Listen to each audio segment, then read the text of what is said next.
Bienvenue dans les récits extraordinaires de Pierre Bellemare. Un podcast issu des archives d'Europe 1. Ou 40. Un inspecteur arrive dans une banlieue parisienne en voiture. Il lui a fallu attendre 5 heures, cette voiture. C'est une drôle de pagaille au quai des Orfèvres, comme partout hélas. Les administrations qui s'étaient repliées en province reviennent sans revenir, tout en revenant. Parce qu'il y a la zone libre et la zone occupée, le gouvernement à Vichy, le maréchal. Mais tout ça ne serait pas trop grave s'il n'y avait pas les Allemands ici, à Paris. Notre policier est un ancien combattant de 14-18. Après avoir passé 4 années dans les tranchées et avoir été blessé 2 fois pour empêcher les Allemands de passer, les retrouver à la terrasse des cafés dans Paris 20 ans après, mettez-vous à sa place. Pour lui, la victoire allemande, c'est surtout une défaite française, presque une défaite personnelle. Un sentiment d'inutilité, d'échec. Et la défaite a été tellement foudroyante, complète. Les Allemands paraissent tellement puissants que leur présence ici prend un caractère définitif, fatidique. Et au milieu de tout ça, une bonne femme qui tue son bonhomme. On vient de vivre une tourmente épouvantable, des millions de gens sur les routes, l'effroi, la panique, les mitraillages, la faim, les cris, les larmes, et une dame Merlin éprouve le besoin d'en rajouter en trucidant Monsieur Merlin. Le policier se retourne et prend une petite serviette de cuir sur la banquette arrière, car le chauffeur vient d'arrêter la voiture devant la porte modeste d'un jardin, modeste, au milieu duquel s'élève une petite maison, modeste. En sortant de la voiture, le policier, au fait, j'ai oublié de vous le dire, il s'appelle Edmond Labarthe. Il est petit, large, légèrement bedonnant, le visage carré, les cheveux rares, une moustache grise, une petite cicatrice sous le menton, trace de la balle qu'il a cueillie au moment où il sortait de sa tranchée 20 ans plus tôt, et qui est ressortie de l'autre côté de la face, sous l'oreille. Il a un fils et une fille, mariés. Celle-ci est revenue la semaine dernière de Beaugency, où elle s'était repliée avec ses 2 enfants. Son gendre est prisonnier, et son fils à Toulon, dans la marine. Donc, sortant de voiture, Edmond Labarthe reste un instant immobile, sa serviette à la main, contemplant la maison, hochant la tête. Quand on a eu la chance, pense-t-il, de passer à travers tout ça sans trop de problèmes, et qu'on trouve le moyen de tuer son mari, c'est vraiment qu'on a une case de vide.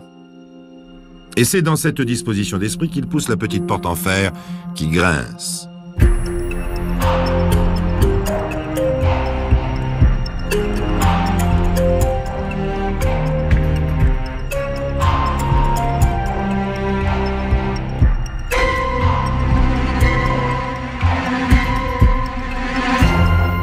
Dès qu'il entre dans le jardin, l'inspecteur Labarthe voit s'ouvrir la porte de la petite maison. C'est un agent en uniforme qui vient au-devant de lui.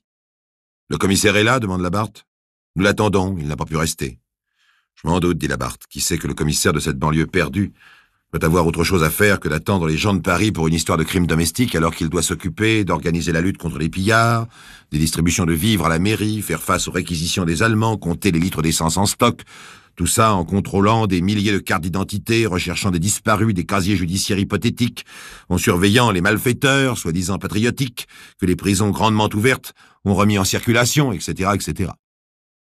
Une petite entrée avec le traditionnel meuble porte-vêtements, porte-parapluie muni d'une glace. Cette glace dans laquelle on ne voit rien lorsque les vêtements sont accrochés. Mais là, il n'y a aucun vêtement. Et l'inspecteur Labarthe y entrevoit une silhouette douloureuse, celle de la femme qui attend assise à la table de la petite salle à manger. Tiens, je la voyais pas comme ça, se dit l'inspecteur. Il se retourne et entre dans la pièce. La femme se lève. Elle est blonde, douce, timide, la quarantaine. Une robe imprimée, sans doute celle des dimanches. Dans un fauteuil-lit repliable, une jeune fille, plutôt une gamine à peine formée d'environ 15 ans. Assis sur le bras du fauteuil, le type même du petit sauvage de banlieue, petit trapu, probablement 18 ans. Lorsqu'il a vérifié qu'il s'agit de la meurtrière, Madame Merlin, de son fils Roger et de sa fille Annette, l'inspecteur Labarthe s'assoit à la table. Pour ne pas perdre de temps, il demande à la femme Merlin de lui répéter ce qu'elle a déjà raconté au commissaire. C'est une histoire d'une banalité à pleurer, mais que la voix douce, basse, un peu rauque de la femme Merlin rend poignante. Son mari, André Merlin, était un alcoolique, il avait toujours bu. Mais lorsqu'il était jeune, elle n'avait pas compris que c'était une maladie. Elle vient seulement de le comprendre maintenant, qu'il est mort. Elle croyait qu'il buvait parce qu'il aimait bien l'alcool, parce qu'il était gai, bon vivant, et puis il avait un métier assez dur, journalier dans les entreprises agricoles de la région. Il passait sa vie en plein air et elle croyait que, comme tous les travailleurs de force, il lui fallait du vin pour qu'il ait du muscle, qu'il résiste à la fatigue. Ils ont eu 2 enfants, Roger et Annette. Très vite, la vie est devenue insupportable. Son mari rentrait tard, quelquefois sombre et furieux, d'autres fois exubérant, surexcité, mais toujours aussi terrifiant. Ah, ces attentes de la mère et de ses enfants assis près de la table, où la soupière refroidit. À quelle heure va-t-il rentrer? Comment va-t-il être? Que va-t-il dire? Et surtout, que va-t-il faire? La purée se dessèche sur le coin de la cuisinière, et tous les 3 attendent le grincement de la porte du jardin. Ils l'attendent parce qu'ils ont faim et qu'ils voudraient bien aller se coucher. Ils l'attendent et ils le craignent. Quelquefois la mère dit « Bien, je crois que vous pouvez manger les enfants, papa ne rentrera pas dîner ce soir. » Alors les enfants font « Ouf !» et la femme sait qu'elle sera seule cette nuit, face à son mari. Oh, ce n'est pas que les enfants constituent un rempart, car les méthodes d'éducation de Roger Merlin les ont écrasés une fois pour toutes. Celui-ci frappe, selon un rite immuable. 5 coups pour un oubli, des coups de bâton, bien entendu. Tenez, monsieur l'inspecteur, le bâton est là, dans le porte-parapluie. 10 coups pour un refus d'obéissance, etc. La malheureuse Madame Merlin plaçait tous ses espoirs dans ses enfants. Elle pensait que lorsqu'ils seraient grands, tous 3 pourraient faire front. Mais surtout qu'ils pourraient échapper à l'emprise de leur père, s'échapper, être heureux. Roger est apprenti radioélectricien et Annette devenait petit à petit une jeune fille qui un jour se marierait. Quant à elle, franchement, elle n'y pensait pas. Pour elle, l'essentiel, c'était d'élever, de défendre ses enfants. Elle ne voyait pas plus loin. Elle avait compris que sa vie avait pris une mauvaise route, qu'elle avait été trop avant pour s'en sortir. Hélas, les légitimes espoirs de la pauvre femme étaient déçus, la cruauté, la fureur de son mari grandissaient chaque jour, déjouant tous ses calculs. À cela s'ajoutait un cynisme tel qu'il en était venu à proférer des menaces odieuses contre Annette. Quelles menaces? Demande l'inspecteur Labarthe.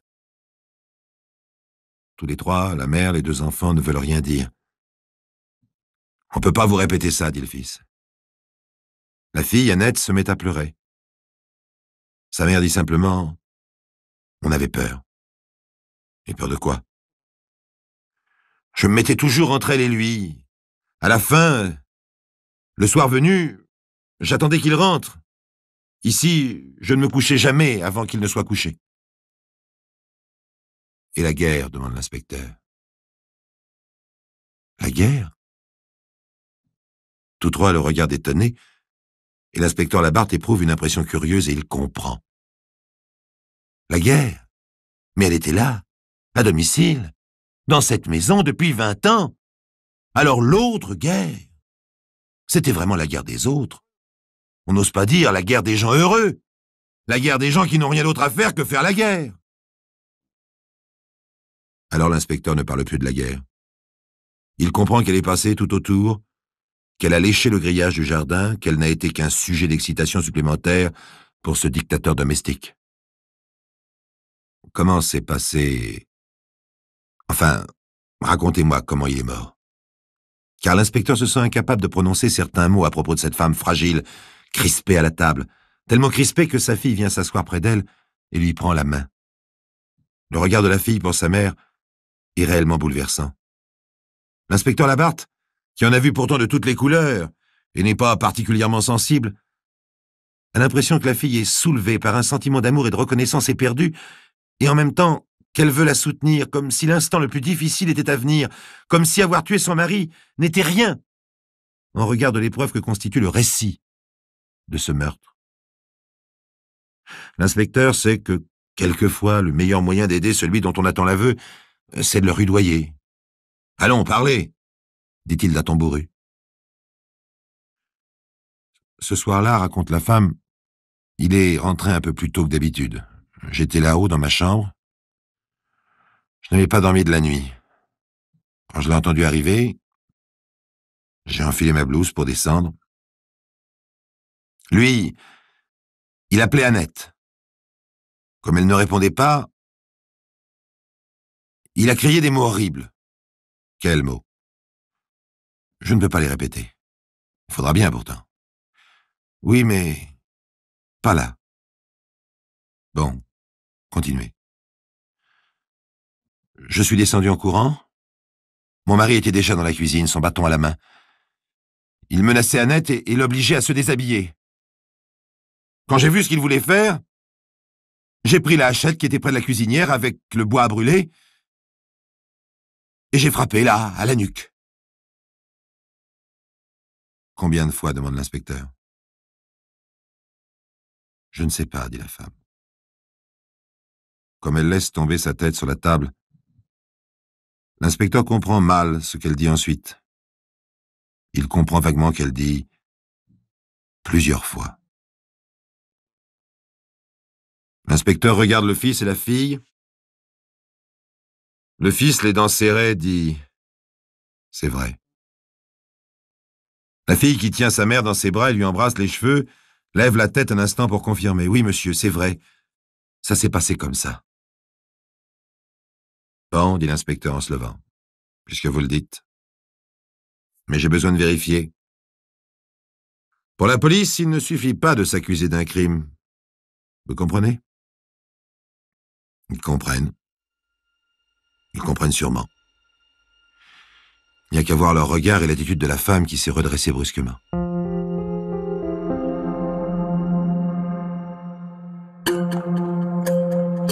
Les récits extraordinaires de Pierre Bellemare, un podcast Europe 1. Au commissariat de la petite banlieue, l'inspecteur Labarthe a l'impression de s'occuper d'une affaire d'un autre âge. Les gens vont et viennent, il y a des voitures devant la porte abandonnées, avec tous leurs bagages, des réfugiés qui reviennent, des vieillards malades, des parents qui ont perdu leurs enfants, un car bourré d'orphelins qui attendent qu'on trouve une solution à leurs problèmes. Ils ont trouvé à leur retour l'orphelinat occupé par les Allemands. Et lui, il demande à voir la pièce à conviction. Où elle est la pièce à conviction? Quelle pièce à conviction? Ah voyons, la hachette. Ah oui, l'affaire Merlin. On trouve la hachette dûment étiquetée dans un petit sac, dans un tiroir du commissaire. Et le corps? Le corps de qui? Le corps de la victime. Ah oui, le corps. Qu'est-ce qu'on a pu faire du corps? Finalement, le corps, il est à l'hôpital. On doit l'inhumer demain. Est-ce qu'on a fait une autopsie? Une autopsie? Évidemment, c'est ridicule de poser cette question. Le médecin légiste est à Bordeaux. Et tout ce petit monde a autre chose à faire qu'il mobiliser une voiture pour transporter un cadavre. Finalement, le médecin qui a examiné la victime veut bien répéter à l'inspecteur Labarthe les termes de son rapport. André Merlin a succombé à la suite de 5 coups de hachette qui ont frappé la nuque horizontalement avec une grande violence. Comment cela, horizontalement? Comme ça. Et le médecin mime le geste d'une main qui frappe en tenant une hachette presque à l'horizontale. Et vous dites que les coups étaient violents? Oui, ils ont brisé la colonne vertébrale. Il faut une grande force pour frapper comme ça. Oui.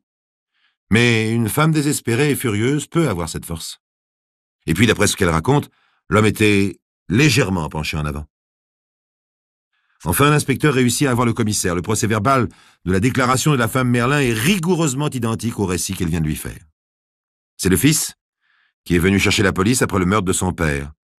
André Merlin gisait en effet dans la cuisine, frappé de 5 coups de hachette à la base du crâne. La femme Merlin les attendait. Elle a dit tout de suite « C'est moi qui l'ai tué ». Ce drame n'étonne pas le commissaire. De son vivant, André Merlin, déjà brutal et cynique à jeun, devenait une bête déchaînée lorsqu'il avait bu. Y a-t-il eu d'autres témoins? Non. Enfin, si, un petit voisin de 7 ans était dans la maison. Et alors, il n'a rien vu? Non, il sortait, ayant entendu entrer André Merlin. Il a entendu des cris sans y faire attention parce que c'était fréquent. Vous voulez le voir? Il n'a vraiment rien vu? Non. Alors c'est pas la peine. Pourtant, l'inspecteur Labarthe retourne à la petite maison des Merlins. Il demande à voir la femme seule à seule. Là, il la prend par les épaules, la secoue un peu comme pour ébranler sa volonté. Vous savez ce qui vous attend? Je sais. Les assises?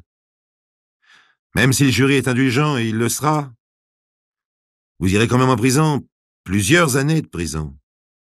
Vos enfants sont encore jeunes, surtout votre fille. Alors, vous avez vraiment tué votre mari? Oui. Montrez-moi comment vous avez frappé. Je ne m'en souviens plus. J'ai frappé, c'est tout ce que je peux dire. Bien. J'espère que les jurés vous comprendront. Au mois de mars 1941, Madame Merlin paraît devant les jurés de Seine-et-Oise. Son avocat n'a pas de mal à les convaincre d'être indulgents. Le tableau de la vie épouvantable qu'elle menait avec ses 2 enfants est confirmé par tous les témoins. C'est vrai qu'elle devait dormir avec à portée de la main pour se défendre une barre de fer. C'est vrai que le jour du drame, il avait entrepris sur sa fille d'odieuses violences. Les jurés condamnent la veuve Merlin à 5 ans de prison avec sursis. Mais il y a dans la salle un homme qui regarde la malheureuse petite femme, douce et timide, quitter le banc des accusés. Cet homme, c'est l'inspecteur Labarthe.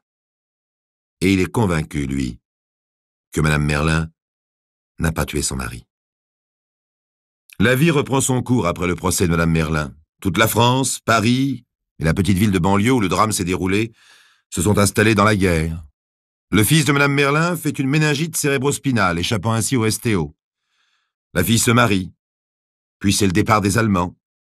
Madame Merlin est seule, dans la petite maison désormais vide. C'est alors qu'après 2 années de vie solitaire, elle épouse son voisin, un veuf, le père de ce petit garçon qui est sorti de la maison au moment même du meurtre. De ce jour, son fils, qui s'est marié presque en même temps et s'est fixé dans les Ardennes, où il a créé un commerce de radioélectricité, change brusquement d'attitude. Au lieu de venir souvent, comme il le faisait jusqu'alors, il semble la fuir. Et les rares visites qu'il fait semblent bien courtes aux gens du voisinage. Finalement, en août 1949, donc 9 ans après, une lettre anonyme parvient au commissaire de la petite banlieue. Elle est claire et nette.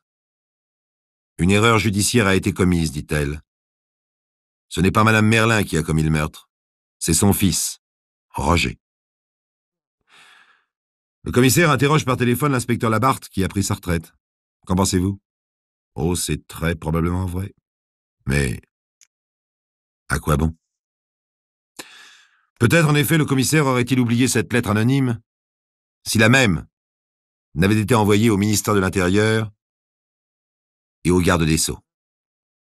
Roger Merlin reconnaît alors les faits sans difficulté. Oui, c'est lui qui a tué son père.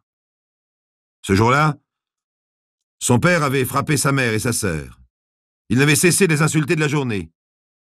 S'étant absenté l'après-midi, il est rentré assez tôt.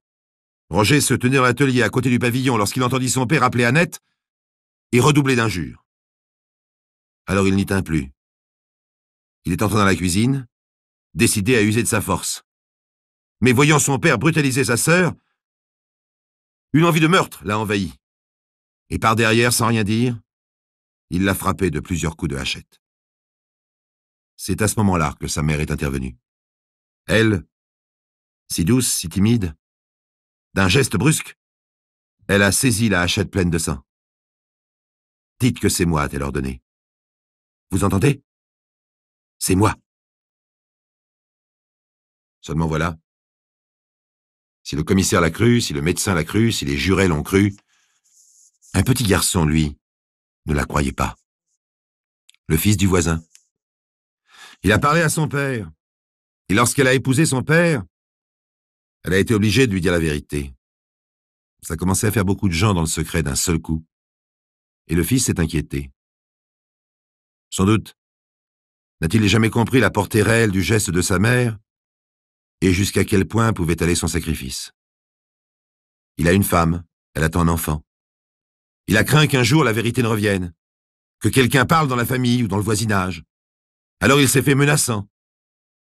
Le petit garçon a raconté à un autre voisin ce qu'il a vu. Roger conseille au voisin de se taire. Le voisin a peur et il écrit la lettre anonyme. Lorsque Roger passe à son tour devant les assises, 10 ans après le meurtre de son père, l'accusation a beau le dépeindre comme un garçon violent, assez égoïste, les jurés ne peuvent oublier qu'il doit sans doute ce caractère à l'éducation effroyable qui fut la sienne. Ils ne peuvent oublier non plus qu'en le condamnant lourdement, ils vont rendre inutile le sacrifice de sa mère. Et puis, une phrase que la fille Annette va répéter va faire beaucoup pour sa défense. Au moment où Roger a frappé, Madame Merlin s'est jetée sur sa fille pour la prendre dans ses bras et lui a dit « N'aie plus peur, mon enfant. Nous sommes sauvés. » À cause de cette phrase, sans doute, Roger Merlin ne sera condamné qu'à 5 ans de prison avec sursis. La même peine exactement à laquelle avait été condamnée sa mère pour un sacrifice d'autant plus grand qu'il fut inutile.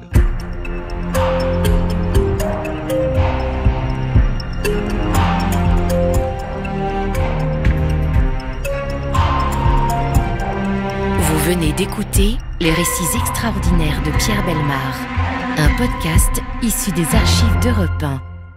Réalisation et composition musicale, Julien Tarot. Production, Estelle Lafont. Patrimoine sonore, Sylvaine Denis, Laetitia Casanova, Antoine Reclus. Remerciements à Roselyne Bellemare. Les récits extraordinaires sont disponibles sur le site et l'appli Europe 1. Écoutez aussi le prochain épisode en vous abonnant gratuitement sur votre plateforme d'écoute préférée.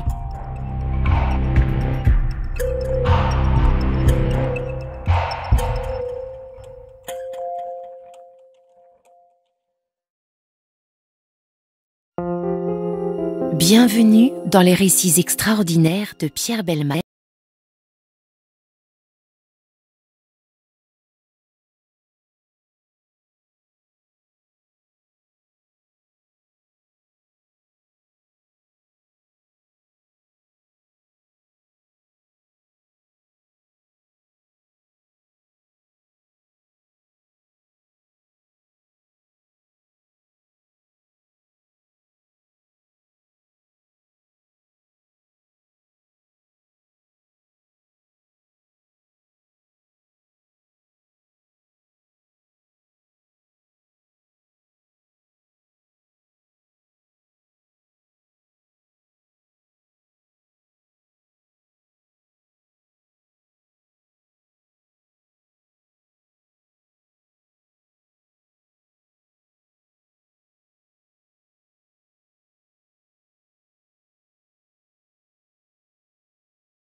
Bienvenue dans les récits extraordinaires de Pierre Bellemare.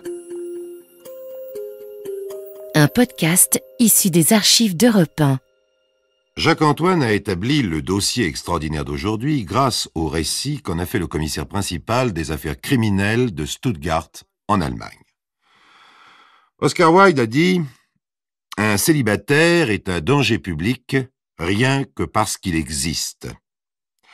La tragicomédie qui va agiter pendant 6 années la petite ville de Saulgau en Allemagne du Sud justifie cette constatation cynique.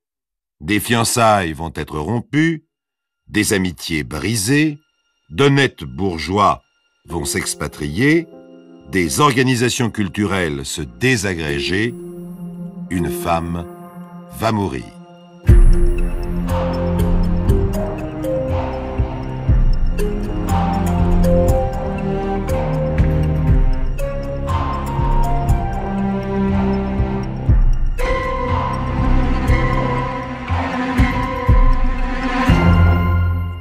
Chers amis, tout commence en automne 1956, lorsque quantité de lettres tapées à la machine et polycopiées parviennent à des personnes privées, aux tribunaux, aux administrations de la petite ville de Saulgau et même jusqu'au ministre à Stuttgart. Ces lettres, en forme de pamphlets, injuries et calomnies en termes obscènes d'honnêtes gens de la ville. Très vite, le vieil inspecteur Lorenz, malgré son expérience, sa finesse proverbiale et sa psychologie qui lui ont valu la responsabilité de l'enquête, s'aperçoit de l'extraordinaire difficulté qu'il aura à découvrir et surtout à confondre le corbeau, car celui-ci fait preuve d'une grande habileté. Ces lettres partent en rafale, à intervalles irréguliers, venant Dieu sait d'où. L'auteur ne change pas seulement le lieu et l'heure de l'expédition, mais également de machine à écrire. Il s'est même donné la peine de composer une série de lettres avec une boîte d'imprimerie d'enfants, ce qui a dû être extrêmement laborieux. L'inspecteur Lorenz va se donner autant de mal à découvrir le corbeau que celui-ci s'en donnera à lui échapper. La même minutie, la même patience, le même acharnement. Ainsi, Lorenz profite de ses jours de congé pour faire connaissance avec les victimes du corbeau et particulièrement 5 d'entre elles. Ces 5 personnes qui se connaissent et se fréquentent plus ou moins, il est vrai que dans une petite ville comme Saulgau, tout le monde se connaît et se fréquente un peu, semblent particulièrement visées par le corbeau qui les fustige en termes crus pour des agissements sexuels, pervertis, moraux, voire même interdits et des atteintes graves à l'honnêteté. Passons en revue ces 5 personnages. Le premier personnage est le docteur Schaeffer, 46 ans, protestant et veuf, un homme aux cheveux gris, une forte personnalité de la ville, plein de charme, cultivé, passionnant. Il s'est dirigé vers l'enseignement, mais depuis 2 ans, il fait des études pour entrer dans la magistrature. Il dirige le chœur de l'église protestante, il a créé un cercle mélomane et organise des concerts publics. Il n'ignore pas que plusieurs dames, des chorales ou cercles de musique qui l'animent, ont un penchant pour lui. Mais selon Schaeffer, ça ne tire pas à conséquence car, si ce sont des femmes gaies qui aiment à plaisanter, elles sont toutes des chrétiennes sincères. Le deuxième personnage, c'est Mademoiselle Ostermann, 50 ans, organiste de l'église protestante. Elle a un faible pour le docteur Schaeffer, ce qui l'a amené à créer un cercle de musique qui réunit ses autres admiratrices. Aujourd'hui, on dirait qu'elle est présidente du fan club, en quelque sorte, du docteur Schaeffer. Le troisième personnage, Mademoiselle Sabine, institutrice de l'église catholique, en bons termes avec le docteur Schaeffer et le plus jeune membre du cercle de musique Ostermann. Elle a eu droit à un régime de faveur du corbeau, car en plus des lettres habituelles, elle a trouvé, placardée à sa porte, une affiche portant des obscénités du même style et déclarant qu'elle est une névrosée qu'on devrait conduire dans une clinique de neurologie. Quatrième personnage, Mademoiselle Lily, 39 ans, institutrice, catholique elle aussi.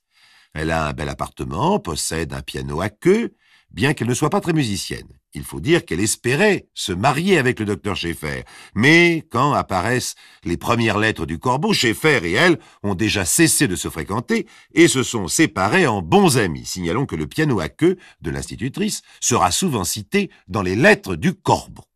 Enfin, 5e personnage, mademoiselle Marianne, 46 ans, employée au tribunal de la ville de Ravensbourg, à 50 km de Saulgau. Femme très bonne, qui ne compte que des amis, estimée pour sa piété et sa générosité, elle est membre du chœur de l'église protestante de Ravensbourg et s'occupe activement de la paroisse et des organisations d'aide aux orphelins, aux réfugiés, etc., etc. C'est pendant ses études de droit qu'elle a connu Schaeffer, avec lequel elle aurait eu des relations très étroites. D'ailleurs, elle lui écrit souvent. Elle a connu le cercle de mademoiselle Ostermann pendant un congrès qui groupait les chorales protestantes et catholiques de la région. Particulièrement maltraitée par le Corbeau, elle a engagé un détective privé pour le découvrir ou pour le décourager. Elle refuse de donner les lettres injurieuses à Lorenz, craignant qu'elles soient divulguées à toute la ville. Voilà. Il est difficile de soupçonner aucune de ces personnes à qui les lettres du Corbeau causent un tort considérable. Pourtant, le subtil inspecteur Lorenz n'est pas dupe des apparences. Il sait que chacune de ces personnes peut recéler au fond d'elle-même une agressivité très refoulée qui la pousserait à écrire les lettres anonymes.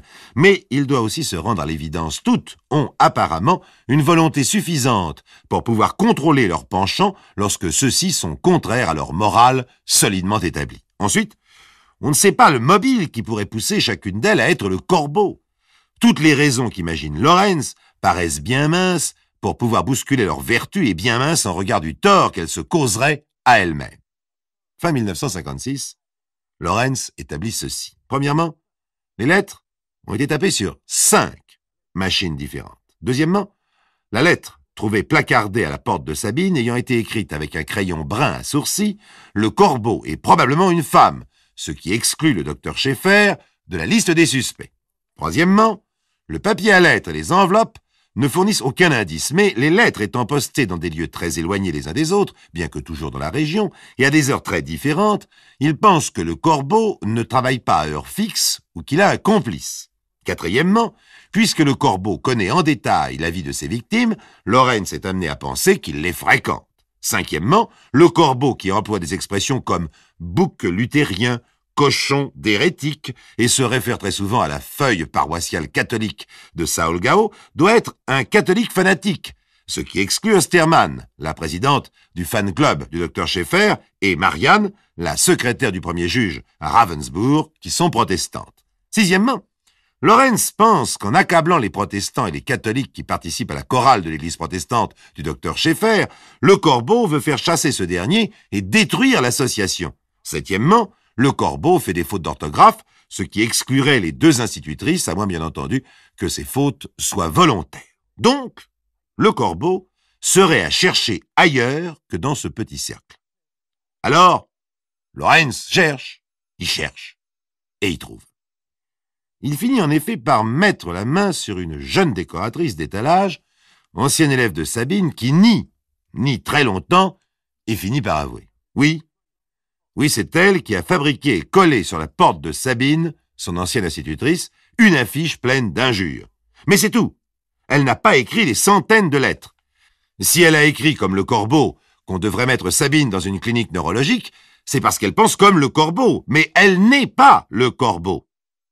Et Lorenz doit constater qu'en effet, la jeune fille n'est pas le Corbeau.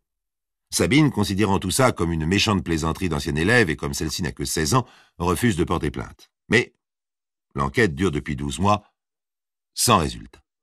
Au mois de juin, les lettres se raréfient, elles s'arrêtent en juillet. L'administration ne peut laisser plus longtemps Lorenz sur cette affaire. De plus, l'enquête a fait grand bruit à Saulgau. On espère que la lassitude et le risque ont réduit le Corbeau au silence.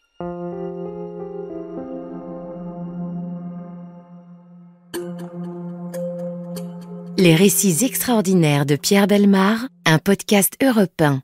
Après une accalmie de quelques mois, en 1958, le Corbeau se déchaîne à nouveau. Les principales cibles sont toujours les mêmes personnes, mais cette fois les accusations sont adressées par centaines aux habitants de Saulgau, aux journalistes, etc. Mentez, il en restera toujours quelque chose. Plus le mensonge est énorme, plus il a des chances d'être cru. Ces citations bien connues sont malheureusement vérifiées par les victimes du corbeau. Alors le docteur Schaeffer quitte la ville pour s'installer à 400 km de là. Mais le corbeau continue à l'injurier à sa nouvelle adresse. Mademoiselle Osterman, la présidente du fan club Schaeffer, met fin aux activités de son association mélomane. Résultat, plus de concerts à Saolgao. Personne ne veut plus faire partie de la chorale protestante, tellement calomniée. Marianne, la secrétaire du premier juge de Ravensbourg, ne met plus les pieds à Saolgao, où on la regarde comme une bête lubrique. Quant à Lily et Sabine, les deux institutrices, elles ont bien du mal à supporter les railleries de leurs élèves et l'attitude méfiante des parents à tel point qu'en 1958, Sabine finit par s'adresser à son député qui intervient avec vigueur. Le commissaire principal de Stuttgart délègue un expert international en dactylographie qui va mener une enquête scientifique. Cet expert détermine d'abord que les machines à écrire 1 et 5, c'est-à-dire la première et la dernière, qui ont servi au corbeau, devraient être faciles à découvrir car il s'agit de modèles assez rares rapportés de l'Allemagne de l'Est. Bien que le corbeau ait dû modifier lui-même certains caractères, on constate quand même des analogies caractéristiques pouvant permettre l'identification de chaque machine. En conséquence, l'expert entreprend de vérifier toutes les machines à écrire que peuvent utiliser les parents, les amis, les collègues et même les voisins des 5 victimes du corbeau. Bien entendu, il demande également à chacune des victimes de bien vouloir, pour le principe, se prêter à un test, ce qu'elles font sans protester, sauf Marianne, la secrétaire du premier juge de Ravensbourg. La vertueuse et brave Marianne, il faut bien le comprendre, n'habite pas comme les autres à Saolgao. Aussi, lorsque l'expert se présente au palais de justice pour lui demander de taper devant elle une lettre du corbeau, elle croit qu'on la suspecte particulièrement. Elle pâlit, s'indigne, et comme l'expert insiste, elle finit par faire une crise de nerfs. Le premier juge intervient pour la calmer, et l'expert renonce avant d'avoir obtenu un essai valable. Ensuite, l'expert va visiter tous les magasins et ateliers de réparation de machines à écrire dans un rayon de 50 km pour y contrôler les milliers de fiches établies durant les dernières années. Comme ce travail pénible ne fournit aucun indice, il recueille un exemplaire de toutes les circulaires des administrations locales, du courrier commercial des sociétés, de la correspondance des personnes exerçant une profession libérale qui utilisent une machine à écrire, les écoles, même les menus placardés à la porte des restaurants, les cartes de vin sont recueillis par l'expert qui les compare le soir dans sa chambre d'hôtel avec les lettres du corbeau. Il est à noter, et vous verrez, chers amis, que ce détail est tout de même assez curieux quand on connaît la suite, que tout le monde est particulièrement bien disposé pour aider cet expert. Les gens offrent spontanément leur aide, acceptent volontiers de lui confier des exemplaires de leurs travaux de dactylographie et cessent leur travail pendant le temps nécessaire à l'examen des machines. Hélas, ce travail énorme de plusieurs mois, cette immense bonne volonté, reste sans résultat. L'expert baisse les bras, l'enquête s'arrête. Pourtant, le plus grave est encore à venir. Après une accalmie de quelques mois, en septembre 1962, l'institutrice Lily, à bout de nerfs, téléphone à l'inspecteur Lorenz. Elle vient de recevoir une nouvelle série de lettres dont les obscénités et les accusations dépassent tout ce qu'elle a reçu jusqu'alors. Elle supplie l'inspecteur Lorenz de ne pas la laisser tomber. L'inspecteur Lorenz revient donc à Saolgao en 1962, convaincu que certaines des conclusions de sa première enquête devaient être erronées. Par exemple, ayant fait étudier attentivement les lettres du corbeau par un prêtre catholique, celui-ci a déterminé qu'elles contiennent certaines expressions typiques que les protestants croient utiliser par les catholiques alors que les catholiques ne les utilisent pas. Donc, le corbeau essaierait de faire croire qu'il est catholique alors qu'il serait protestant. Dans ces conditions, Mademoiselle Osterman, l'ex-présidente de l'ex-fan club du malheureux Dr Schaeffer, et Marianne, la secrétaire du premier juge de Ravensbourg, qui sont protestantes, pourraient être, bien que cela paraisse invraisemblable, le corbeau. Mademoiselle Osterman étant en vacances, Lorenz se rend à Ravensbourg pour voir Marianne. À tout hasard, il se fait accompagner de l'expert en machine à écrire, et c'est ensemble qu'ils entrent au palais de justice de Ravensbourg.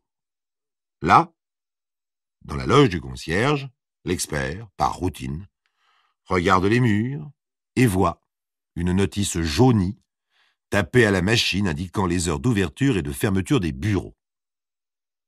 Il reste pétrifié et chuchote à l'oreille de l'inspecteur Lorenz. machine numéro 1. 5 minutes plus tard, Lorenz, l'expert, contrôle toutes les machines du tribunal et découvre enfin celle qui serait la fameuse machine numéro 1. Elle est là, vieille, noire, fait un bruit de ferraille quand on la frappe et débite les mots, les phrases avec des hoquets. Pendant qu'il procède à des essais comparatifs, Marianne, Sainte Marianne, comme l'appelle l'un de ses collègues, vient voir l'inspecteur Lorenz. « Il paraît que vous avez trouvé une des machines ?»« Peut-être, répond l'inspecteur. Elle revient une demi-heure plus tard. « Alors, c'est la machine ?»« Oui, dit Lorenz. C'est la machine numéro 1. »« Enfin, dit Marianne, enfin. Dire qu'il aura fallu tant d'années et qu'elle était là. Mais c'est incroyable. Qui cela peut-il être ?» Le lendemain, Lorenz fouille les archives du tribunal pour rechercher quels étaient les employés qui utilisaient cette machine en 1955 et 1956. Or, il apparaît que plusieurs femmes, dont Marianne, l'ont utilisée. Alors Lorenz fouille encore et retrouve des textes dactylographiés à l'époque sur cette machine par chacune de ces femmes. Ces précieuses découvertes étant faites, il monte dans le bureau que le premier juge lui a prêté pour les comparer avec les lettres du corbeau datant aussi de cette époque. Chacun, voyez-vous, a une façon de frapper particulière. Plusieurs personnes tapant la même lettre sur la même machine, la frappe de chacune d'entre elles sera pourtant reconnaissable. Surtout sur les machines anciennes où la puissance, la netteté et la rapidité de la frappe conditionnaient totalement l'impression du caractère sur le papier. Or, après avoir vérifié 10 fois, l'expert reconnaît de façon indiscutable la frappe du corbeau chez l'une de ces femmes. Et cette femme, c'est la secrétaire du premier juge, Sainte Marianne.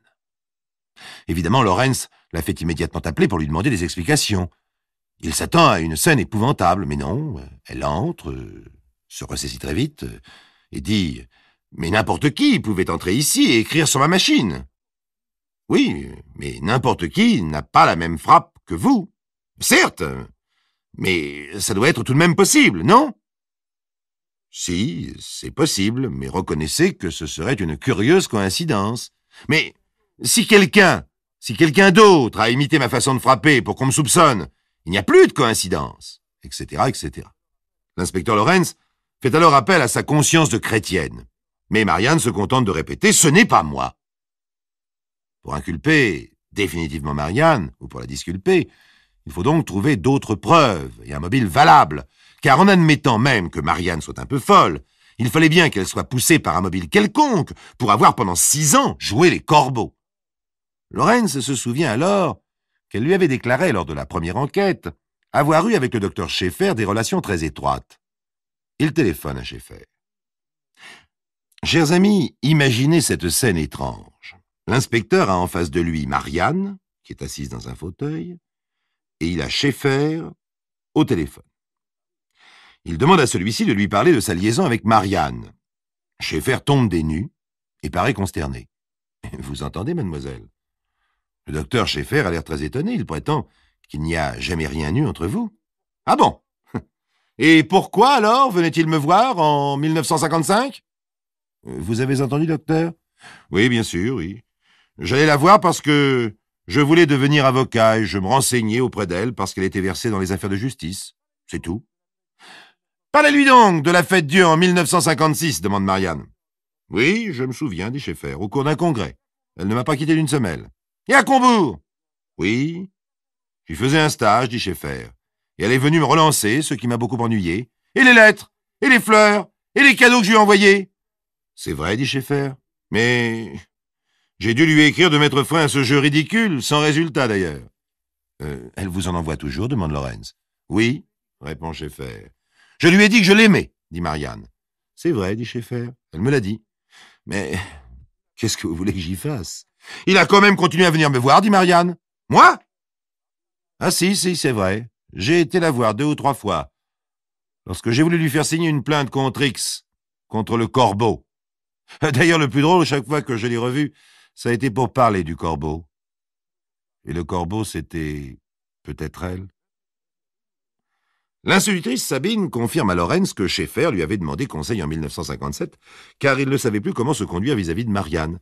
Sabine lui avait recommandé d'être cassant et de lui défendre sèchement de le submerger de lettres et de cadeaux. L'institutrice Lily fait parvenir à Lawrence la correspondance qu'elle a eue avec Schaeffer au cours des dernières années. Lawrence constate que Schaeffer se plaint en effet d'être submergé par les attentions de Marianne. Dans une de ses lettres, il écrit que le meilleur service qu'il peut lui rendre, c'est de devenir inaccessible. Pendant que Lawrence cherche à déterminer le mobile, l'expert, lui, cherche des preuves. Et il finit par mettre la main sur la machine numéro 2, sur laquelle les lettres ont été tapées entre septembre 1956 et février 1959. Cette machine se trouvait jusqu'en août 1959 dans le bureau de Marianne, qui semble avoir échangé sans raison valable contre la machine d'une collègue pendant l'absence de celle-ci. Pour identifier formellement cette machine, dont tous les caractères ont été changés, l'expert doit comparer les dossiers tapés avec cette machine entre 56 et 59 avec les lettres du corbeau de la même époque. Pendant ce temps, un policier interroge le frère de Marianne qui habite chez elle et déclare qu'il a brûlé quelques jours plus tôt, à la suite d'un déménagement, une petite imprimerie d'enfants qu'il avait trouvée dans la cave. Lawrence, certain d'avoir démasqué le corbeau, convoque Marianne pour procéder le lendemain à une inculpation officielle. Le lendemain, le procureur annonce par téléphone à l'inspecteur Lawrence que Marianne s'est suicidée au gaz d'éclairage dans son appartement.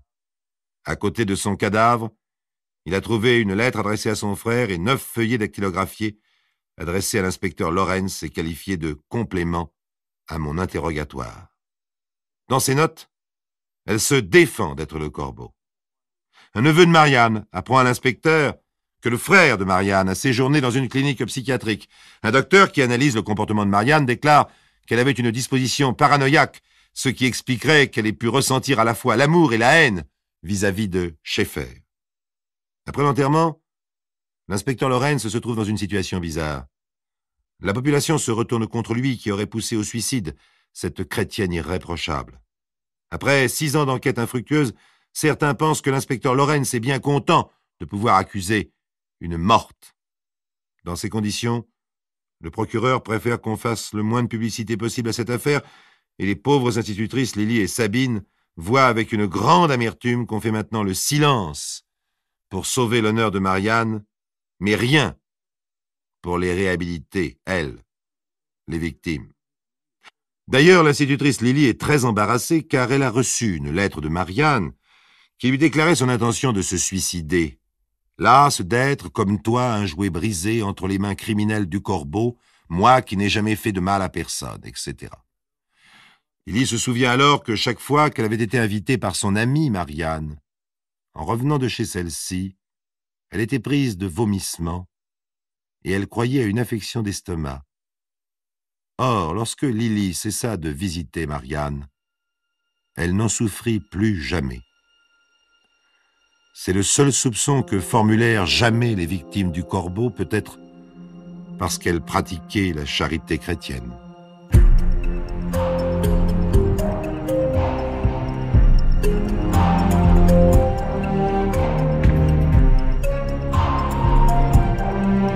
Vous venez d'écouter Les récits extraordinaires de Pierre Bellemare, un podcast issu des archives d'Europe 1.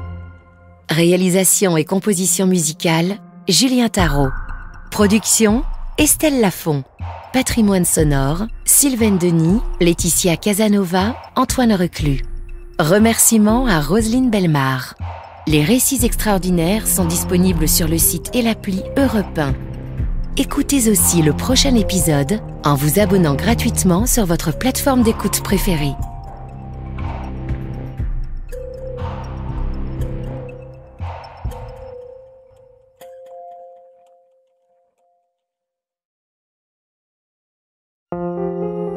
Bienvenue dans les récits extraordinaires de Pierre Bellemare.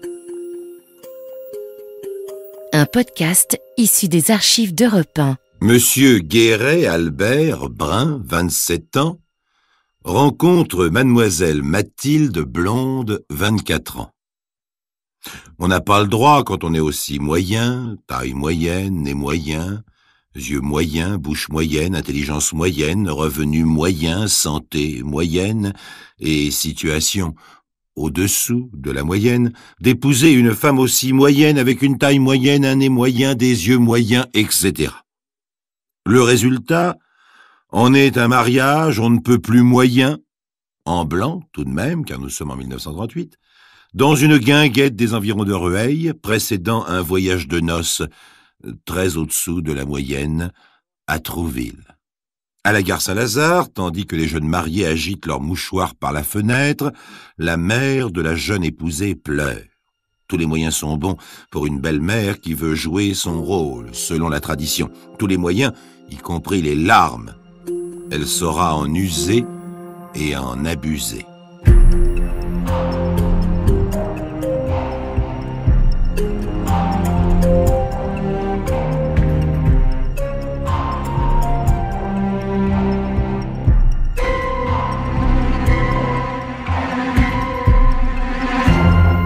Monsieur et Madame Guéret sont des gens dont on a du mal à se représenter l'intimité, du mal à concevoir qu'ils puissent frotter leur regard tendrement et s'appeler « mon chéri » ou « mon amour ». S'ils le font, ça doit vite dégénérer. « Mon lapin, au revoir, à ce soir. Mon minou, tu vas rentrer de bonne heure, j'espère. Oui, mon poussin bleu, mais tu ne vas pas dépenser trop d'argent à ton biquet. Oh, avec ce que tu me laisses, mon trésor, ça m'étonnerait, etc., etc. Oh, ce n'est pas qu'ils soient antipathiques, mais ils sont de ces gens à qui leur papa et leur maman, grand-père et grand-mère, le professeur et monsieur le curé ont tout appris, sauf une chose, être heureux. Ils sont, comme la plupart des gens d'ailleurs, convaincus qu'ils seront heureux lorsque leur mari ou leur femme sera gentil, lorsqu'ils n'auront plus d'ennui d'argent, ou bien lorsqu'ils auront un enfant, ou bien lorsqu'ils auront la santé, un jardin à la campagne, un travail plus intéressant, un patron sympathique, etc., etc. Bref, le bonheur est toujours pour demain, c'est-à-dire pour jamais, puisqu'ils n'auront jamais tout ça à la fois. Oh, ce n'est pas leur faute. On ne leur a jamais expliqué, et maintenant, il est trop tard. Ils sont définitivement deux êtres irascibles et tendus, survoltés et inquiets. Lui, c'est un représentant d'une marque d'apéritif bien connue, mais je tiens à préciser qu'il ne boit pas. C'est très important pour la suite de l'histoire, et cela prouve qu'il a quand même certaines ressources morales, car il n'est pas facile de rester sobre dans ce métier-là. La froide Mathilde tient la maison, et mon Dieu, il pourrait avoir la vie moyenne de la moyenne des Français moyens, mais le drame a été celui-ci.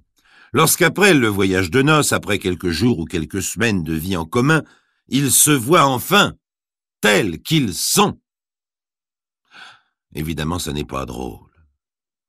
C'est toujours un moment difficile à passer que beaucoup connaissent.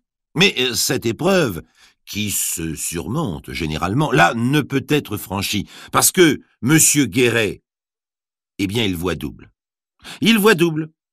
Étrange pour un homme qui n'est pas alcoolique. Oui, en face de lui, il voit 2 fois la même femme, 2 fois le petit visage pointu, 2 fois les frisettes rangées comme les petites cuillères dans le tiroir du buffet, 2 fois le petit sourire énervé. Il entend 2 fois la chasse d'eau dans les watters, 2 fois les chansonnettes à la radio, les chaises qui grincent sur le sol de la cuisine, les portes qui claquent. Le petit personnage petit bourgeois dans son petit manteau marron, un petit col de renard de sa petite femme, il doit le supporter 2 fois. Car sa belle-mère est là, constamment, fanée, ridée, grisonnante, mais extraordinairement semblable à sa fille. Oh, je ne vous raconterai pas comment la barque de ce ménage, liée par la médiocrité, prend rapidement l'eau par le fond étant bien entendu les rapports intimes. Il n'y a bientôt plus de rapports intimes, c'est-à-dire qu'il reste quelques rapports, mais ils ne sont plus intimes, ou si vous préférez, bien vite, chacun fait ce qu'il a à faire de son côté, comme si l'autre n'était pas là. D'ailleurs, comment parler d'intimité quand on a épousé la mère en même temps que la fille? Tant et si bien que bientôt, il n'y a plus de rapport du tout. Par contre, il y a un fût de cidre qui va jouer un certain rôle dans cette affaire. Monsieur et Madame Guéret l'ont ramené de Normandie vers le début du mois de mars 1946. Quoi? Comment? Vous devez penser, mais... Et la guerre, entre leur mariage en 38 et l'arrivée du fût de cidre en 46, il y a tout de même 8 années et une guerre. Mais non. Non, non. Il n'y a pas de guerre pour les Guéret. Il n'y a que leur petite personne, leurs petits problèmes, leur petite santé, leur petit train-train, que rien ne peut briser. Ils sont entrés dans la guerre en se disputant, ils en ressortent avec un fût de cidre ramené de Normandie. Depuis longtemps, Mathilde Guéret soupçonne son mari d'avoir une maîtresse. Depuis longtemps, M. Guéret a prononcé le premier mot courageux de toute sa médiocre vie, divorce. Courageux car il est plus difficile pour un homme comme lui de dire non que oui. Parce qu'il n'est jamais trop tard pour faire demi-tour lorsqu'on sait qu'un chemin ne mène nulle part, parce qu'il faut savoir mettre le feu à la maison lorsqu'on croit qu'elle est maudite. Il a prononcé ce mot et il a été plus loin. Il a introduit une demande de divorce. Seulement, Mathilde Guéret refuse. Je ne sais pas pourquoi d'ailleurs, et je suis sûr qu'elle ne le sait pas non plus, sinon parce que sa mère le refuse. Et sa mère le refuse sans doute parce que le divorce est une défaite pour elle, par sa fille interposée. Alors donc, cet homme leur échapperait? Ha ha! Je voudrais bien voir ça. Elles sont deux, il est tout seul, et il parviendrait à se dérober, à fuir le combat. Pour Madame Guéret et sa fille, la vie, ce n'est que ça, un monotone et triste combat inutile et sans fin. Non, non, jamais le divorce, dit Mathilde, lorsque Guéret, excédé, lui tord les poignets. Non, pas de divorce. Tu divorceras ou tu crèveras, hurle M. Guéret. Mais il y a le fût de cidre. Il est là depuis 10 jours. Et maintenant, Mathilde Guéret, excusez-moi, a des diarrhées. On fait venir le médecin de famille. C'est un médecin moyen, en costume gris, avec des lunettes, un parapluie. Il examine Madame Guéret et se tourne songeur vers son mari. Elle a dû manger quelque chose qui ne passe pas. Diète et bouillon de légumes. Quelques jours plus tard, comme la gastralgie de Mathilde est loin de s'apaiser, on fait revenir le docteur. Celui-ci demande à monsieur et à Madame Guéret de surveiller leur nourriture. Il y a quelque chose dans son alimentation qui ne lui convient pas. Bien entendu, les scènes entre monsieur et Madame Guéret sont de plus en plus violentes, et l'on entend voler des répliques dans le genre « Salaud! Tu serais bien content que je meure, hein? Tu serais libre !» Ou bien « Ne me touche pas, tu me dégoûtes !» Ou bien encore « Je suis sûr que c'est toi qui m'empoisonnes. » Un matin, où M. Guéret, voyant souffrir sa femme, se propose de la soigner, la belle-mère s'exclame « Laissez-la! Vous êtes un monstre !» Une autre fois, et dans les mêmes circonstances, c'est Mathilde qui lui lance à la figure une bouillotte d'eau chaude. Lorsqu'il revient pour la 3e fois, le médecin s'enferme avec Mathilde. Lorsque Guéret veut entrer dans sa chambre, le médecin et sa femme cessent leur conversation. Le lendemain, sa femme, qui le regarde à table lui verser sans rien dire du cidre et boire du vin, remarque « Tiens, tu ne bois plus de cidre ?» Ce soir-là, lorsqu'il rentre, il trouve le médecin chez lui qui pâlit légèrement en le voyant et s'en va manifestement gêné et glacé. Même attitude glacée, pleine de reproches muets de la belle-mère, même attitude de son beau-père, des beaux-frères, même la concierge regarde M. Guéret d'un air bizarre. Quant à Mathilde, elle déclare du fond de son lit exsangue, les yeux bleus presque blancs et infiniment lasses, donc infiniment pitoyables. « J'accepte le divorce. Tu peux partir. » Alors, comme s'il n'attendait que cela, M. Guéret fait sa valise et s'en va vivre chez ses parents. Aussitôt commence la ronde des huissiers, des inspecteurs de police, des facteurs, des avocats, car tandis que le divorce est prononcé au tort et grief réciproque des deux époux, l'ex-Madame Guéret, redevenue Mathilde Roussin, porte plainte. Elle porte plainte contre M. Guéret, qu'elle accuse de tentative d'assassinat. Ce n'est que le début d'une affaire complètement farfelue qui va tenir en haleine la police et la magistrature pendant des années, pour s'achever dans une apothéose de l'absurde.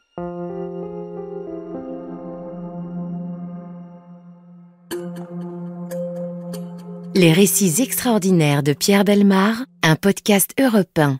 Si ce bonhomme est coupable, il joue bien la comédie, pense le commissaire Gozzi. En effet, M. Guéret, dans un petit costume prince de Galles usagé, agite ses jambes, allume de ses mains tremblantes cigarette sur cigarette et surtout semble découvrir avec un étonnement mêlé d'horreur les accusations de sa femme. Bien entendu, il nie. Il nie, avec obstination. Il regarde un pied de bureau, se cramponne au bras du fauteuil, semble se refermer complètement sur lui-même, comme une huître dans sa coquille.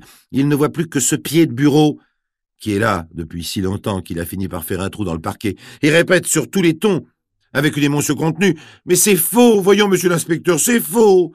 Mais ma femme ne sait plus ce qu'elle dit, c'est faux. D'ailleurs, est-ce que j'ai une tête à empoisonner ma femme ?» L'inspecteur Gozzi pense justement que cet homme, malgré son air moyen, si monstrueusement moyen, pourrait bien avoir empoisonné sa femme, car il faut bien le reconnaître, tant que sa femme refusait le divorce. C'est à peu près tout ce que la société lui proposait comme solution. N'oublions pas que nous sommes en 46, et qu'à cette époque, il était très difficile d'obtenir un jugement de divorce sans le consentement des deux parties, voire impossible, sans motif et sans argent. D'ailleurs, ce n'est pas ma femme qui a eu cette idée-là, j'en suis sûr, reprend M. Guéret. C'est ma belle-mère. Hélas, non, M. Guéret. Ce n'est pas la mère de votre ex-femme qui a eu la première ce soupçon. C'est son médecin. Vous avez vu le médecin? Oui, M. Guéret. Il n'a pas été extrêmement précis ni formel, mais il a attribué quand même à l'arsenic les troubles dont souffrait votre femme. Il lui a d'ailleurs laissé entendre à l'époque, il lui a même conseillé d'accepter le divorce. Mais comment aurais-je fait pour l'empoisonner? Votre ex-femme nous a parlé d'un certain fût de cidre. Le cidre? Il n'y a pas de quoi rire, monsieur Guéret. Votre ex-femme et sa mère sont formelles. Vous avez tous bu de ce cidre pendant 8 jours, et puis vous seul avez brusquement cessé d'en boire. C'est alors que les malaises de votre ex-femme ont commencé. Pourquoi avez-vous cessé de boire du cidre, monsieur Guéret? Bien, justement parce que le cidre me donnait la colique, monsieur l'inspecteur. Alors, si ma femme prétend que c'est le cidre qui la rendait malade, c'est bien possible, mais il n'y avait pas besoin de mettre de l'arsenic dedans. D'ailleurs, où aurais-je trouvé de l'arsenic? C'est ce que nous allons savoir, monsieur Guéret. Des experts sont commis, dont le professeur Griffon. Le fût de cidre ayant disparu depuis longtemps, ils analysent les cheveux de la plaignante. L'examen est positif.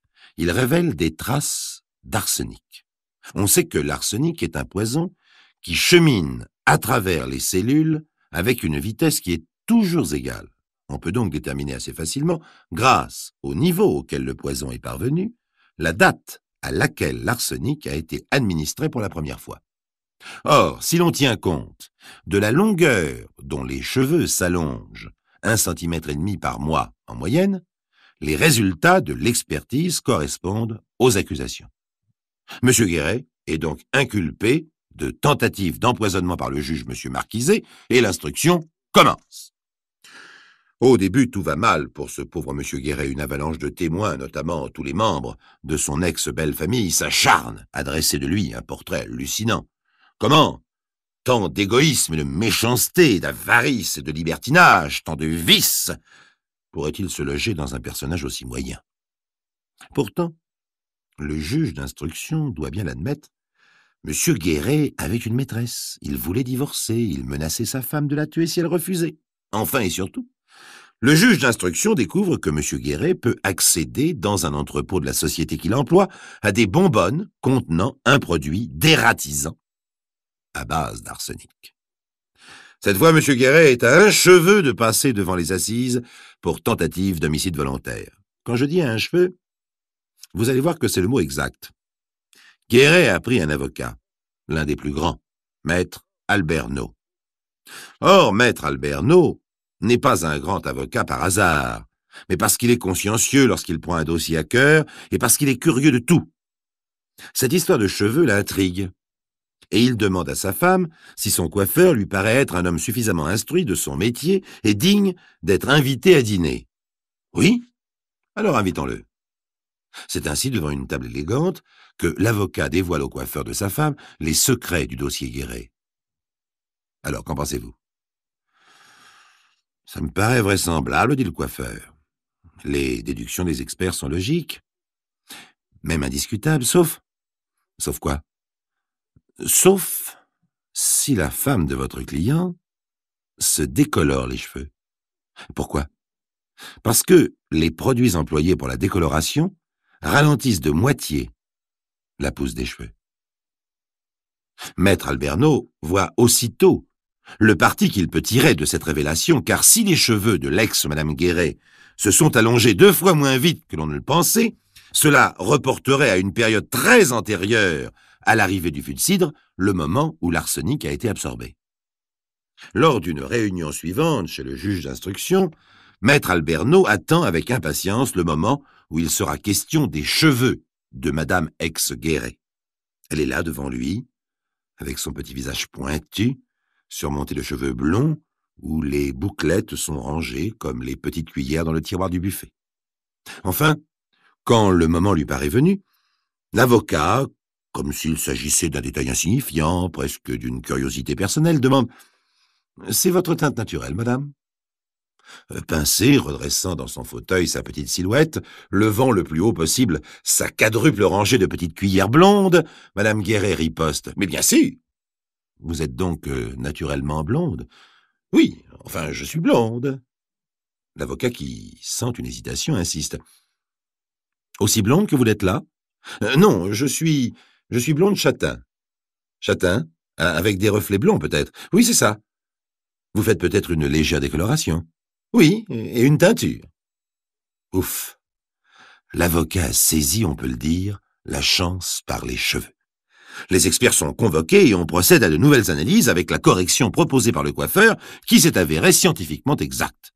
Or, les calculs indiquent que non seulement, à l'époque où Madame Guéret a absorbé l'arsenic pour la première fois, le fût de cidre n'était pas là, mais que les pommes n'en avaient pas encore été pressées. Enfin, l'absorption de l'arsenic se serait produite pendant une période de 6 mois où monsieur et madame Guéret vivaient pratiquement séparés. Le juge d'instruction hésite dans ces conditions à présenter aux assises monsieur Guéret, car il lui sera très difficile désormais de prouver sa culpabilité. Bien sûr, les experts se contredisent, se battent sur les chiffres, comparent la longueur des cheveux, le taux d'arsenic, la date des décolorations, etc. Tout ce qui en ressort, c'est qu'éternellement il subsistera un doute, et comme Guéret nie avec une énergie accrue, le juge d'instruction se voit contraint de signer un non-lieu en sa faveur. Mais alors, chers amis, d'où vient l'arsenic? Qui a tenté d'empoisonner l'ex-Madame Guéret? Qui va être accusé? Je te parie un sifflet contre un petit couteau que tu ne devineras pas, m'a dit Jacques-Antoine. Eh bien, en effet, chers amis, jamais je n'aurais pu le deviner, et vous non plus.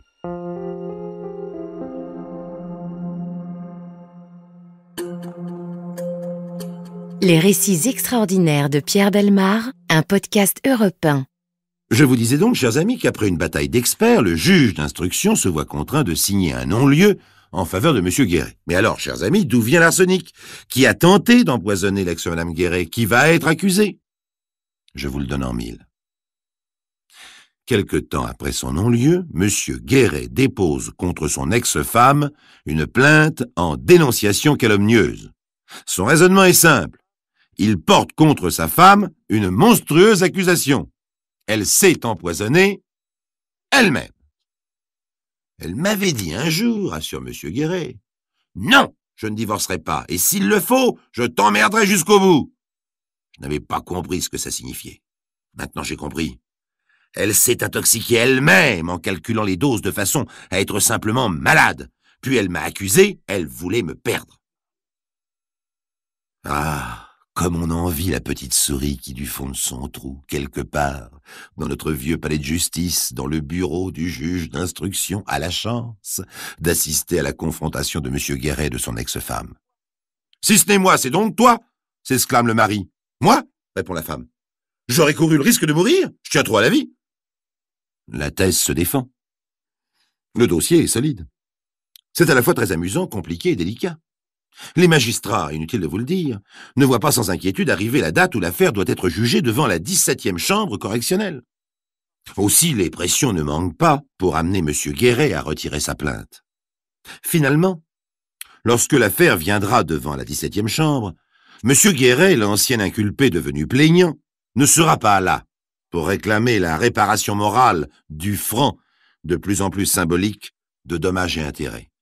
Mais la colère de maître Alberno fera trembler la quadruple rangée de petites cuillères blondes sur la petite tête pointue de l'ex-Madame Guéret en larmes. Elle sera libérée 7 jours plus tard, sans doute pour aller rejoindre ailleurs Un autre monsieur Guéret, tout aussi moyen, tout aussi coléreux, qui, 3 semaines après son mariage, pensera peut-être déjà au divorce.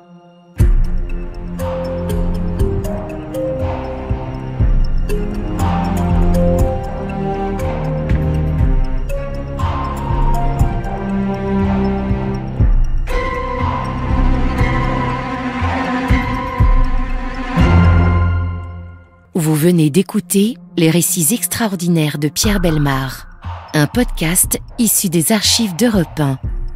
Réalisation et composition musicale, Julien Tarot. Production, Estelle Lafont. Patrimoine sonore, Sylvaine Denis, Laetitia Casanova, Antoine Reclus. Remerciements à Roselyne Bellemare. Les récits extraordinaires sont disponibles sur le site et l'appli Europe 1. Écoutez aussi le prochain épisode en vous abonnant gratuitement sur votre plateforme d'écoute préférée.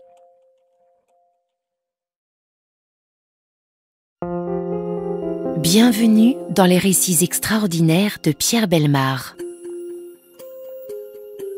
Un podcast issu des archives d'Europe 1. Il vous est sûrement arrivé un jour, ou une nuit, à la faveur d'un moment de silence particulier, de vous entendre respirer. C'est une chose fantastique, la respiration. Ça se fait tout seul, sans contrôle permanent à chaque seconde que Dieu fait. Vous pouvez essayer de vous pincer le nez, de bloquer vos poumons. Au bout de quelques secondes, il faudra bien céder.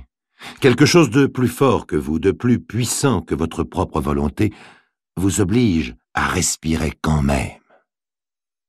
C'est fantastique. Et c'est angoissant aussi, la respiration. Qui n'a pas contemplé un nouveau-né qui dort, en surveillant anxieusement son souffle léger, si léger qu'on a l'impression, et c'est bête, qu'il pourrait s'arrêter d'une seconde à l'autre. Ça a l'air d'une lapalissade, et c'en est une. Tout ce qui vit respire. Respire. Le mot lui-même a l'air d'un souffle. Il est léger comme l'air, aussi léger que notre dossier d'aujourd'hui, pourtant lourd, très lourd de conséquences.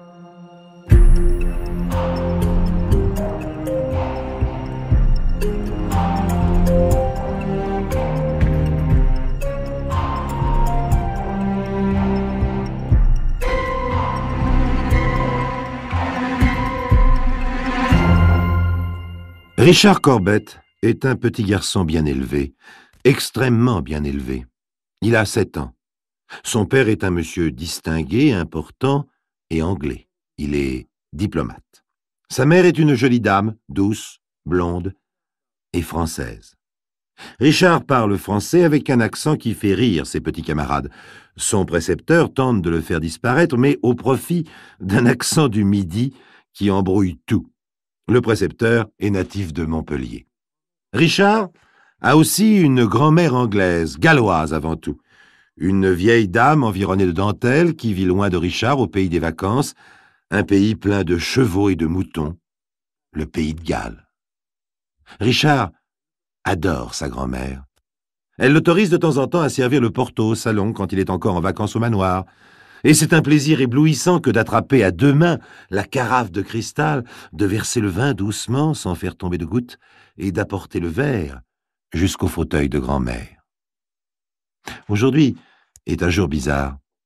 Maman a renvoyé le précepteur français. Richard l'a vu traverser le parc depuis la fenêtre de sa chambre. Il n'y aura pas de cours. Père est malade. La nurse a demandé à ne pas faire de bruit et de ne pas jouer avec Scotty, le chien qui boude dehors sur le gravier. La journée de Richard va être longue et triste. Sa mère ne viendra pas le voir. Depuis que son mari est malade, elle passe toutes ses journées près de lui. Le soir venu, le monde entier semble à l'envers. Sir Corbett est mort. Richard a vu pleurer sa mère, il a pleuré aussi parce qu'elle pleurait, mais il n'a pas bien compris ce que cela voulait dire, être mort. Il a demandé à la nurse, qui a eu l'air scandalisée, « Richard, il ne faut pas demander des choses comme cela. » Et puis, devant les yeux inquiets du garçon, elle a enfin répondu quelque chose. On est mort quand on ne respire plus. Richard s'en est souvenu longtemps. Ça l'avait frappé. Et le soir, tout seul dans son lit, il s'était bouché le nez pour voir. Mais ça n'avait pas marché. En fait, la mort de son père, c'était ce souvenir-là, le seul précis qu'il eût gardé. Mais cela l'avait impressionné car il l'avait écrit à sa grand-mère, une petite lettre chiffonnée d'une écriture hésitante, et que plus de 20 ans après, il retrouvait dans les papiers de sa mère. Après la mort de Sir Corbett en octobre 1906, Richard a vécu chez sa grand-mère paternelle, 2 ans, au Pays de Galles. Sa mère avait trop de chagrin pour s'occuper de lui. Les mois ont passé, gris et froids, dans le vieux manoir anglais. Richard regrettait le précepteur français avec son drôle d'accent, le soleil de la France, et de sa mère. Quand on lui demandait s'il était anglais ou français, il répondait « comme maman ». En 1910, enfin, il passe des bras de sa grand-mère à ceux de sa mère retrouvés dans une petite maison au soleil, à Hyères. En 1928, il y est toujours. Il a 28 ans et peu de souvenirs. L'école sans histoire, la guerre au Maroc contre les rebelles, l'affection des 2 femmes qui occupent sa vie, sa grand-mère et sa mère. L'univers s'arrête là. Richard est un bon garçon. C'est le modèle des fils et des petits-fils. Il ne dilapide pas l'argent familial. Il a opté pour la nationalité française, mais reste gallois de cœur pour sa grand-mère. Il ne joue pas, ne sort pas, ne fait pas la cour midinette et n'entretient aucune passion cachée.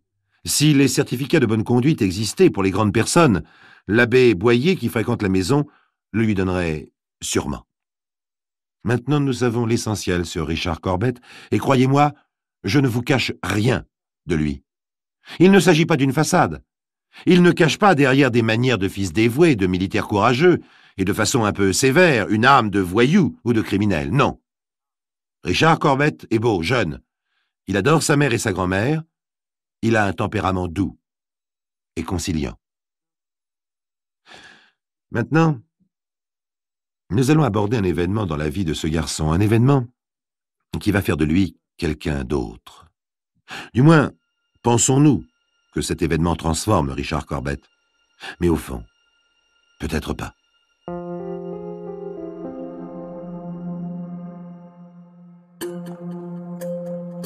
Les récits extraordinaires de Pierre Bellemare, un podcast Europe 1. Lorsque Richard Corbett, le 4 novembre 1929, a raconté cet événement devant les jurés des assises du Var, 2 des membres de ce jury se sont évanouis.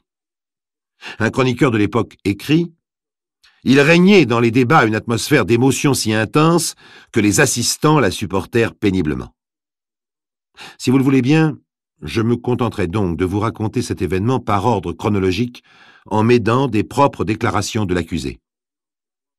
En novembre 1928, Richard est près de sa grand-mère en Pays de Galles pour un séjour de quelques mois. Sa mère lui écrit régulièrement et longuement, mais la dernière lettre qu'il vient de recevoir est courte.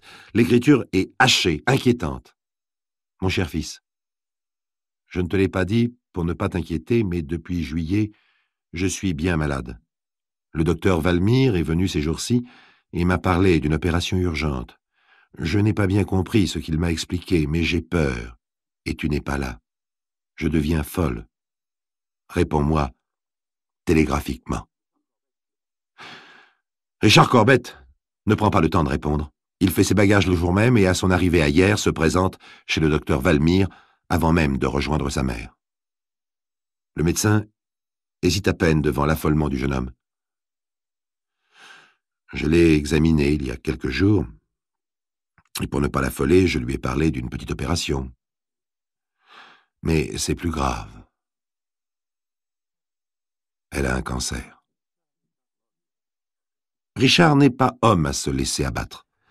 En dépit d'un caractère doux et faible en apparence, c'est un courageux, opiniâtre même. Il prend immédiatement des décisions, fait appel au chirurgien le plus connu de la région et s'installe au chevet de sa mère. Le chirurgien déclare la maladie inopérable et parle de radium.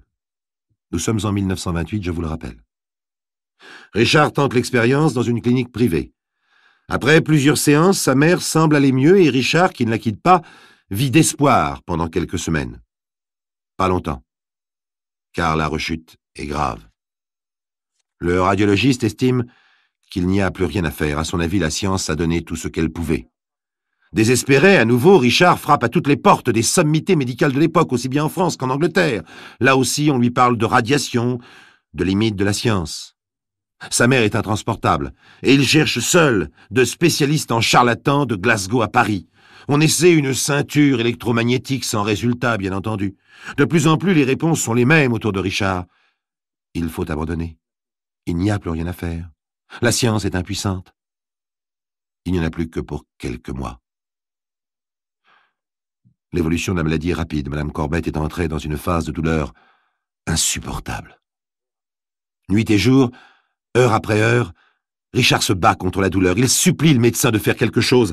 Sa mère n'est plus qu'une douleur vivante. Et le médecin répond, il n'y a plus que la morphine. Court répit. Chaque piqûre fait de l'effet, mais l'espace entre chaque piqûre se réduit bientôt de jour en jour, puis d'heure en heure. Richard est terrorisé par les crises. Depuis 6 mois, il n'a pas quitté sa mère des yeux. Il est obsédé par sa respiration quand elle dort, enfin calmée pour quelque temps.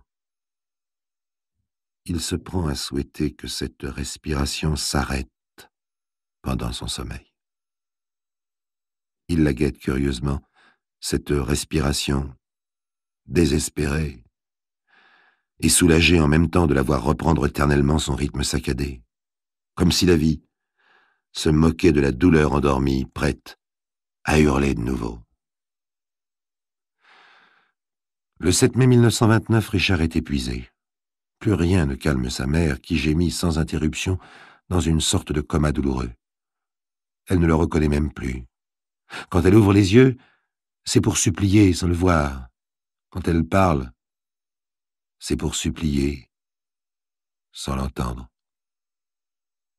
À l'approche de la nuit, Richard n'en peut plus. Il sait que les nuits sont encore plus pénibles pour sa mère que les journées. Il sort et marche dans la ville pendant près de 2 heures. Il a une idée fixe en tête. Il faut que ça s'arrête. Il faut que ça s'arrête. Il faut que ça s'arrête. Personne ne peut l'aider. Le médecin ne délivre la morphine qu'à petite dose, inutile. Le prêtre parle de la volonté de Dieu. À grandes enjambées, Richard arpente les trottoirs de la ville endormi. Il est minuit passé. S'il rentre maintenant, ce sera pour entendre les plaintes, les supplications. Il faut que ça s'arrête. Il faut que ça s'arrête. À 1 heure du matin, Richard est calme. Sa décision est prise. Une double décision. Il rentre à la maison. Il prépare pour sa mère un concentré de narcotique, du dial-sida à très forte dose. Il faut d'abord qu'elle dorme. Puis, il prépare un autre verre pour lui, du même narcotique. Il cale la malade sur ses oreillers et la fait boire lentement. Il boit lui-même, puis s'assied près d'elle et attend, droit sur sa chaise. À 2 heures du matin, la respiration de sa mère est profonde, presque calme. Ses traits légèrement détendus. Elle dort. Richard se lève. Il gagne sa chambre et prend son revolver qu'il arme. De retour au chevet de sa mère, il appuie doucement le canon sur la tempe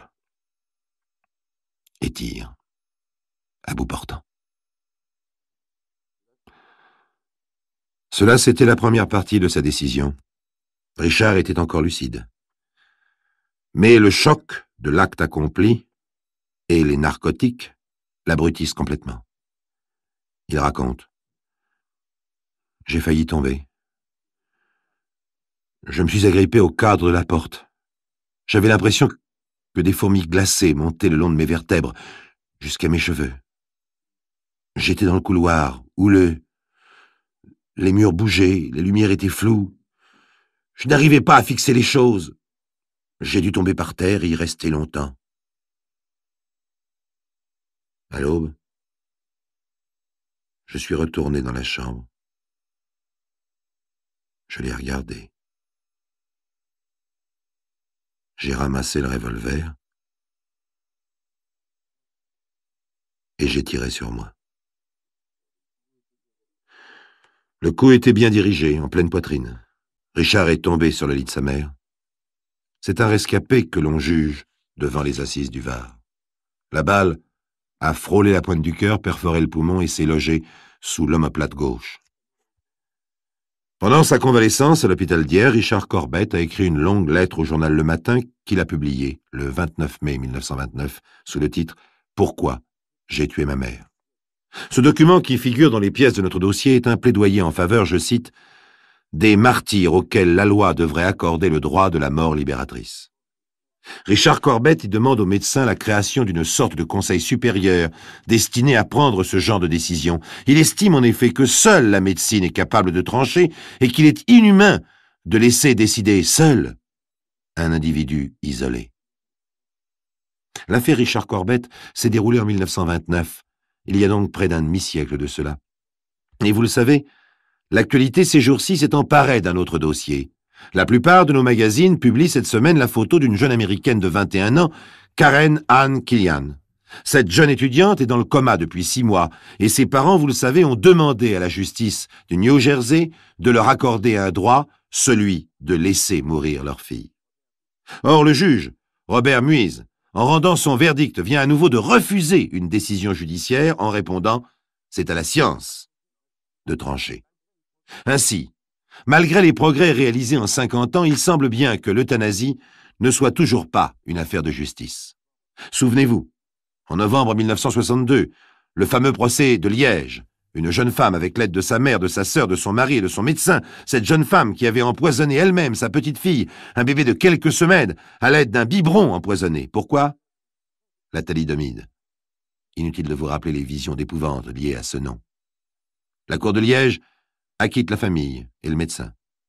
Souvenez-vous, en 1973, une femme médecin hollandaise qui tue sa mère d'une dose massive de morphine.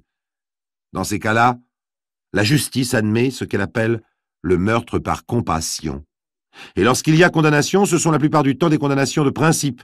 Mais la loi, dans tous les pays du monde, n'en est pas modifiée pour autant sur le fond. Seule la forme s'adapte tant bien que mal à ce que pense au fond de lui Monsieur Tout-le-Monde. On parle d'exception, bien sûr, de morts vivants revenus à la vie après des mois ou des années de désespoir. Par exemple, ce grand physicien soviétique sorti miraculeusement d'une mort clinique après plusieurs mois et qui vécut 4 ans en pleine possession de ses moyens intellectuels, alors que tout laissait supposer des lésions graves. Mais qui dira l'extraordinaire effort de science et d'argent déployé par les soviétiques pour récupérer ce cerveau important? Ces moyens, bien sûr, ne sont pas à la portée de Monsieur Tout-le-Monde. Et Monsieur Tout-le-Monde continue de se poser la question en assistant depuis 1 mois à ce genre de déploiement gigantesque de la science pour un chef d'État européen. À quoi ça sert? Bien sûr, il y a d'autres Monsieur Tout-le-Monde qui résistent toujours dans l'exception et contre vents et marées. Il y a cette maman de France qui lutte seule auprès de son fils depuis 1959. Il y a cette autre américaine depuis 34 ans au chevet de sa fille et cette autre depuis 20 ans. C'est que la mort n'est plus ce qu'elle est. La mort n'est plus ce que l'on expliquait au petit Richard Corbett qui demandait au début de ce siècle « C'est quoi quand on est mort ?» C'est quand on ne respire plus. La mort aussi est devenue compliquée. Il y a ceux qui ne respirent plus et qu'un poumon d'acier sépare de la mort, ceux dont le cœur ne bat plus et qu'un stimulateur cardiaque entretient, ceux dont le cerveau est mort mais qui respirent encore, spontanément. Et il y a les médecins, de grands médecins qui disent « L'euthanasie, cette mort douce, il faut la pratiquer mais ne pas la permettre, ne pas en parler. » Et ce n'est pas de l'hypocrisie de leur part, mais de la pudeur, tout simplement. Dans un monde où la mort n'est plus naturelle, où l'instinct de conservation n'a plus de règles établies, que reste-t-il? Sinon, la pudeur. Cette pudeur si difficile à préserver dès que l'on parle de justice et qu'on réclame des lois. Nous n'avons pas, quant à nous, la prétention d'émettre une opinion. Il nous a semblé que ce dossier exceptionnel et mince, qui ne demanda en 1929 qu'1 heure de délibération aux 12 jurés des assises du Var, méritait toutefois de figurer dans cette série, car il n'a d'exemplaire justement que son effrayante simplicité. Richard Corbett fut acquitté. Ce n'était pas un homme exceptionnel dans une époque exceptionnelle. C'était un homme simple, courageux, qui aimait sa mère et qui a tenté de supporter le quotidien devenu lentement exceptionnel. Il n'a pas pu. Il a voulu décider, et il n'a pas supporté non plus sa décision. C'est seulement cela qui peut nous faire réfléchir. C'est seulement cela qui, à nos yeux, méritait d'être rappelé. Rien d'autre.